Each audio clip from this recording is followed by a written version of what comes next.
మహిమ ఘనత ప్రభావం చెల్లిస్తున్నాం ప్రభా. మరి దయచేసి నాయన యొక్క వాక్యం ద్వారా నాయన మేము తండ్రి ముందుకు నడుచుటకు నీ కృపను దయచేయి తండ్రి ప్రభా. కూడి వచ్చిన మా సహోదరులు ప్రభా, వారు ఎంతో దూరం నుంచి ఎంతో ప్రయాణం చేసి ప్రభా వారు వచ్చినారు ప్రభా, వారిని ఉజ్జీవపరచమని ప్రార్థిస్తున్నాను. వారి ప్రతి అవసరతలను యేసుక్రీస్తు నామంలో తీర్చమని ప్రార్థిస్తున్నాను. వారి కష్టాల్లో మీరు తోడుగా ఉండండి ప్రభా, వారి ఇరుకులలో మీరు తోడుగా ఉండండి ప్రభా. అయ్యా ఇబ్బందుల నుండి విడిపించండి ప్రభా.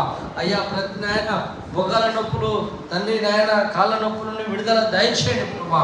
అయ్యా ప్రతి విధమైన వ్యాధి బలహీనతలకు ఎవరైతే ఉన్నట్లయితే ప్రభా వారిలో నుండి ప్రభా అయ్యా నొప్పులు తీసుకొస్తున్న సాతాన దురాత్మను యేసుక్రీస్తు నామంలో సంఘంగా బంధిస్తున్నాం ప్రభా. ఎవరైతే వ్యాధులతో ఉన్నారో వారిని స్వస్థపరచండి ప్రభా. అయ్యా దుఃఖంలో ఎవరైతే ఉన్నారో వారిని ఓదార్చండి ప్రభా. నీ ఆత్మ చేత నింపండి ప్రభా.